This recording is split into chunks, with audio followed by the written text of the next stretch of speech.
Computer Rajesh চ্যানেলের পক্ষ থেকে ষষ্ঠ শ্রেণীর সমস্ত ছাত্রছাত্রীদের স্বাগত। আজ আলোচনা করব দ্বিতীয় পর্যায়ক্রমিক মূল্যায়ন 2024-এর ইতিহাস বিষয়ের সাজেশন নিয়ে। ইতিমধ্যে তোমরা জেনেছ সেকেন্ড সামেটিভের বরাদ্দ নম্বর 25 এবং এর জন্য তোমরা সময় পাবে 50 মিনিট। তোমাদের প্রশ্নের মধ্যে ভিন্নতা থাকবে, অর্থাৎ এমসিকিউ, এসএকিউ, ক স্তম্ভের সঙ্গে খ স্তম্ভের মিলন, 2 নম্বরে প্রশ্ন এবং 3 নম্বরে ওই একটি প্রশ্ন থাকবে 5 নম্বরের। চলো কথা না বাড়িয়ে আমরা এমসিকিউ যেগুলি এই পরীক্ষায় আসতে পারে সেই বিষয়ে আলোচনা করি। সংহিতা কথার অর্থ হচ্ছে সংকলন করা। আদি বৈদিক যুগের ইতিহাস জানার প্রধান উপাদান হলো ঋগ্বেদ। তাহলে আদি বৈদিক যুগের ইতিহাস জানার প্রধান উপাদান কি? ঋগ্বেদ। আবার এই প্রশ্নটি ঘুরিয়ে আসতে পারে যে সবথেকে আদি গ্রন্থ কোনটি? ঋগ্বেদ। আবার আসতে পারে সবথেকে পুরনো বেদ কোনটি? ঋগ্বেদ। বিদ কথার অর্থ কি? বিদ কথার অর্থ হচ্ছে জ্ঞান।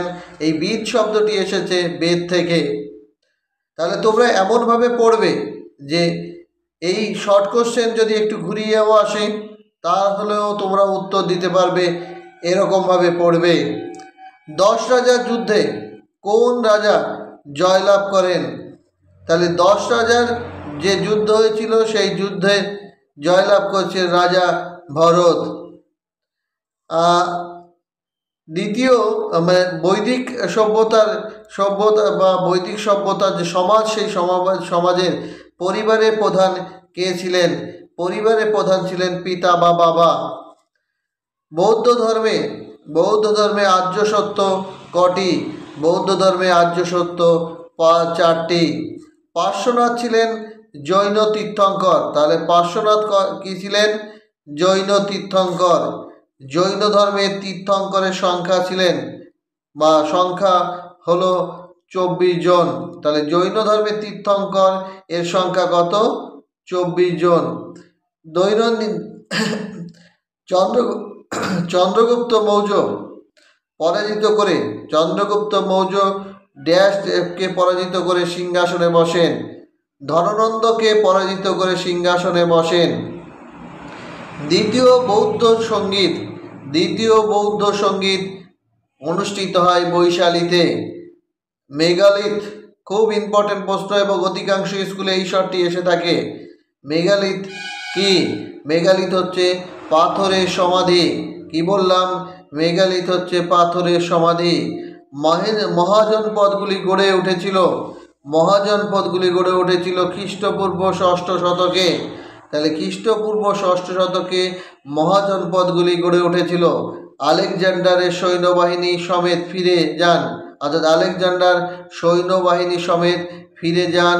এইটি একটু এখানে যেটা হবে সেটা হচ্ছে খ্রিস্টপূর্ব 327 অব্দে, আর তিনি ভারত আক্রমণ করেন 326 অব্দে। এই উত্তরটি হবে, অর্থাৎ খ্রিস্টপূর্ব 327 অব্দে। রাজা হর্ষবর্ধনের বোনের নাম ছিল রাজশ্রী। কি বললাম? হর্ষবর্ধনের বোনের নাম ছিল রাজশ্রী। তাহলে তোমরা এই যে এমসিকিউগুলি এমনভাবে পড়বে যে যদি সেটি এসএকিউ বা অতি সংক্ষিপ্ত প্রশ্ন হিসাবে আসে তাহলে তোমরা উত্তর দিতে পারবে। এমনভাবে আসতেই পারে যে রাজা হর্ষবর্ধনের বোনের নাম কি?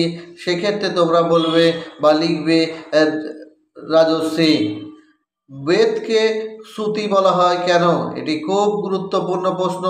বেদকে শ্রুতি বলা হয় কেন? বেদকে শ্রুতি বলা হয় এই জন্যে, বেদ সাহিত্য মূলত শুনে শুনে মনে রাখতে হতো। মনে রাখা হতো, সেই জন্য বেদের অপর নাম শ্রুতি। ভদ্রবাহু কে ছিলেন? ভদ্রবাহু ছিলেন দাক্ষিণাত্যে চলে যাওয়া জৈন সন্ন্যাসীদের নেতা।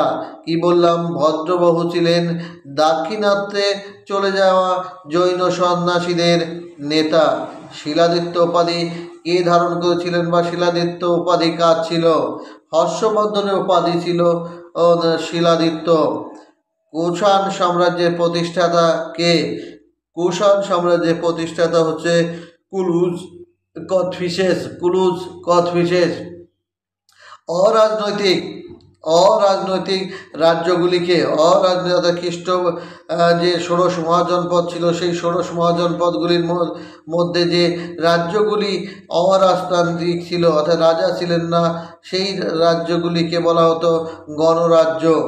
সরকারি উপাধি কাকে বলা, অর্থাৎ কার সরকারি উপাধি ছিল? দ্বিতীয় চন্দ্রগুপ্তের সরকারি উপাধি ছিল, অর্থাৎ তিনি শকদের দমন করেছিলেন, সেই কারণে তার উপাধি হচ্ছে বা তাকে বলা হয় সরকারি। জৈন তীর্থঙ্কর কাকে বলা হতো? জৈন ধর্মের প্রচারক এবং প্রবর্তক, অর্থাৎ প্রচারক যারা ছিলেন, জৈন ধর্মের প্রধান প্রচারকদের তীর্থঙ্কর বলা হতো। এলাহাবাদ প্রশস্তি কার লেখা? এলাহাবাদ প্রশস্তি রবি কীর্তির লেখা। কি বললাম? এলাহাবাদ প্রশস্তি কার লেখা? রবি কীর্তির লেখা। বেদান্ত কাকে বলা হয়?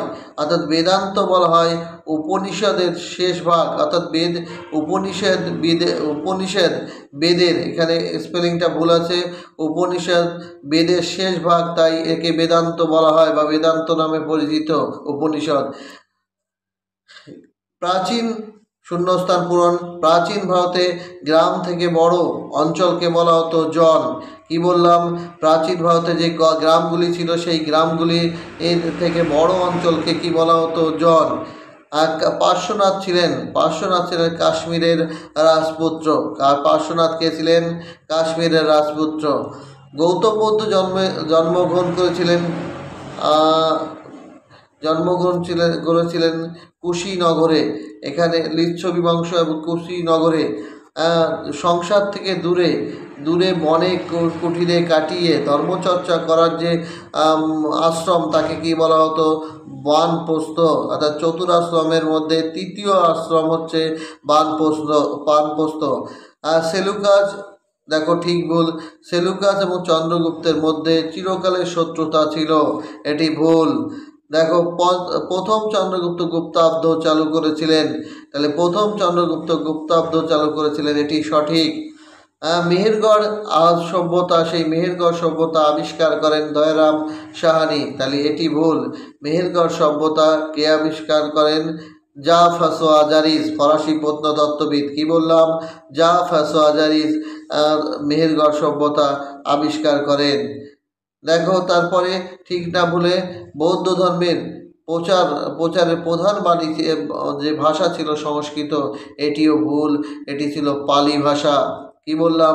পালি ভাষা। তাহলে এমনভাবে উত্তরগুলো পড়তে হবে যে একটু যদি ঘুরিয়েও আসে প্রশ্ন, তোমরা প্রশ্নের উত্তর দিতে পারবে। তাহলে যেই প্রশ্নগুলি তোমরা খাতায় লিখে মুখস্থ করতে শুরু করো, যে আমরা আশা করি যে দ্বিতীয় পর্যায়ক্রমিক যে মূল্যায়ন, সেই দ্বিতীয় পর্যায়ক্রমিক মূল্যায়নে এর থেকে প্রশ্ন পাবে। এই ফরম্যাটে না পেলেও একটু ঘুরিয়ে পেলেও পাবে। এবার আসি অতি সংক্ষিপ্ত প্রশ্ন। দেখো অতি সংক্ষিপ্ত প্রশ্ন, অর্থাৎ 2 নম্বরের প্রশ্ন। ঋগ্বেদে কোন সিংহের উল্লেখ নেই? বিন্ধ্য পর্বত এবং নর্মদা যে নদী, সেই নর্মদা নদীর উল্লেখ নেই। জৈন বৌদ্ধ ধর্মের 2টি পার্থক্য। দেখো এই পার্থক্যগুলি তোমরা, এখানে 3টি পার্থক্য রয়েছে, অর্থাৎ বৌদ্ধ ধর্মের জৈন সংঘ অপরিহার্য ছিল, জৈন ধর্মের সংঘ অপরিহার্য ছিল না, এবং কঠোর বৌদ্ধ ধর্ম ততটা কঠোর ছিল না, কিন্তু জৈন ধর্ম চরম কঠোর ছিল। বোধিবৃক্ষ কাকে বলা হয়?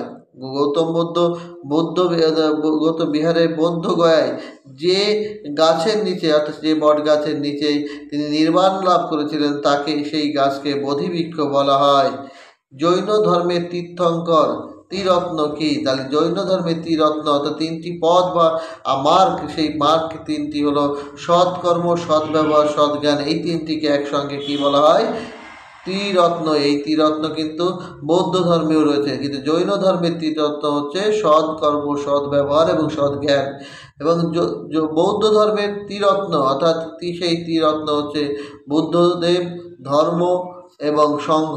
তাহলে এই তিনটি বৌদ্ধ, ধর্ম এবং সংঘ, এই তিনটিকে একসঙ্গে বৌদ্ধ ধর্মের ত্রিরত্ন বলা হয়। সপ্ত সিন্ধু বলতে কী বোঝানো হতো? সপ্ত সিন্ধু বলতে যে আফগানিস্তান থেকে পাঞ্জাব পর্যন্ত যে বিস্তীর্ণ অঞ্চল, অর্থাৎ বিতস্তা, ইরাবতী, চন্দ্রভাগা, শতদ্রুত, এই যে সরস্বতী, এই নদীগুলির বিধৌত যে অঞ্চল, সেই অঞ্চলকেই সপ্ত সিন্ধু বলা হতো। হরপ্পা সভ্যতায় যে পোশাক এবং গহনা, তোমরা নিশ্চয়ই জানো যে ধুতির মতো পোশাক পরিধান করত, শাল ব্যবহার করত, এবং পোশাকের তৈরি পোশাকগুলি ছিল সুতি এবং পশমের। নারী পুরুষ উভয়ই গহনা ব্যবহার করত, এবং আংটি, গলার হার, কঙ্কন, এই সবগুলো তাদের পরিধানের বিষয় ছিল। মৌর্য যুগে মৌর্য যুগের যে রাজারা, সেই রাজারা বা সম্রাটরা গুপ্তচর কেন নিয়োগ করেছিল? দেখো, সাম্রাজ্যের খোঁজখবর সম্রাটের কাছে পৌঁছে দেওয়ার জন্য। দ্বিতীয় হচ্ছে রাজপুত্রদের বিভিন্ন গতিবিধি এবং কাজকর্মের উপর নজর রাখার জন্য। অচেনা সন্দেহজনক লোকেদের উপর নজর রাখার জন্য। তাহলে গোপনে কোনো শত্রু রাজা প্রস্তুতি নিচ্ছে কিনা, এই সমস্ত বিষয় খবরাখবর নেওয়ার জন্য এই গুপ্ত রাজারা বা গুপ্ত সম্রাটরা কী করতেন? গুপ্তচর নিয়োগ করতেন।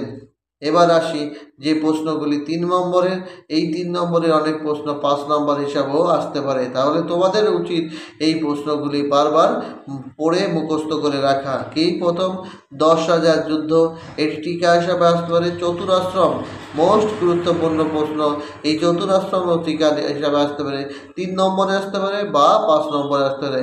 পঞ্চমহাব্রত কাকে বলা হয়? অষ্টাঙ্গিক মার্গ বলতে কী বোঝো? মগধ কেন শক্তিশালী জনপদে পরিণত হয়েছিল? এটা কিন্তু খুব গুরুত্বপূর্ণ প্রশ্ন, এবং ধরে নাও 80% বলা যায় এই প্রশ্নটি আসবে। তবে 3 মার্কে না আসতে পারে, আসা সম্ভব, বেশি না আসলে 5 নম্বরে আসেই। এবার হরপ্পা নগর জীবনে যে শস্য মজুত করা হতো, সেই শস্য মজুত করার ব্যবস্থা কী ছিল? এবং সর্বশেষ অর্থশাস্ত্র। 5 নম্বরের যে প্রশ্নগুলি তোমরা পড়বে বা পরীক্ষায় আসতে পারে, সেটি হচ্ছে বৈদিক যুগের শিক্ষা ব্যবস্থা। বৌদ্ধদের যে 4টি ধর্মসঙ্গীত হয়েছিল বৌদ্ধদের, সেই বৌদ্ধদের 4টি যে সঙ্গীত, বৌদ্ধ ধর্মসঙ্গীত, সেই সম্পর্কে আলোচনা করো।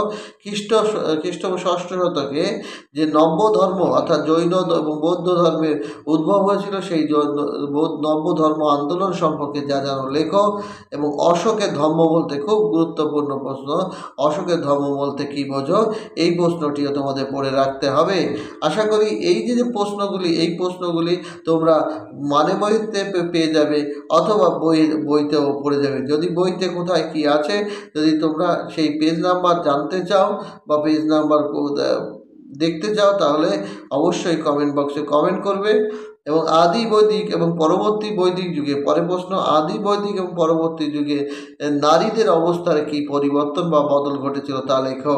হরপ্পা সভ্যতা, সেই হরপ্পা সভ্যতা ধ্বংসের কারণগুলি কি কি বলে তোমার মনে হয়, সেগুলিও লেখো। তাহলে এই যে 6টি প্রশ্ন, এই 6টি প্রশ্ন থেকে আশা করি 5 নম্বরের প্রশ্ন তোমরা কমন পেয়ে যাবে। এবং এই যে সাজেশন থেকে 90 অ্যাবভ প্রশ্ন কমন পাবে আশা রাখি।